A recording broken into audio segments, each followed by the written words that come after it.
বহুরূপী সিনেমার এই ডায়লগটা খুবই ভাইরাল হয়েছে। তো এই সিনেমাটা না দেখলে কি হয় বলো। হঠাৎ করে প্ল্যান হলো আর আমরা বেরিয়ে পড়লাম সিনেমা দেখতে। তো আমরা গেছিলাম কল্যাণী বিদ্যাসাগর মঞ্চের SBF এর সিনেমা দেখতে। নন্দিতা রায় আর শিবপ্রসাদ মুখোপাধ্যায়ের সুপারহিট সিনেমা বহুরূপী। সিনেমা হলে গিয়েই আমার হাজব্যান্ড আমাদের দুজনের জন্য নিয়ে নিল দুটো কফি। গরম গরম কফি খেয়ে আমরা ঢুকে গেলাম সিনেমা হলে সিনেমা দেখতে।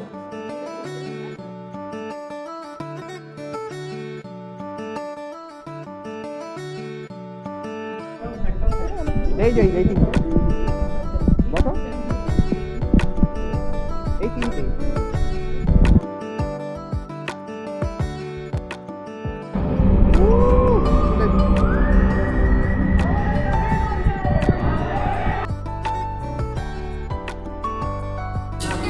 পলাশ ফুলের মালা দিচ্ছে।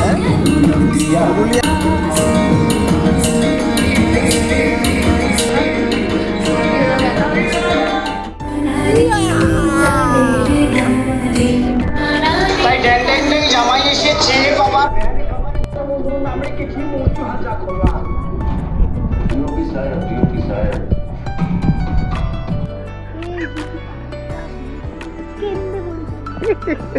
মুভিটা থেকে বলতে অসাধারণ ছিল মুভিটা। তারপর চলে গেলাম ওয়াও মোমোতে গিয়ে পেট পুজো করতে।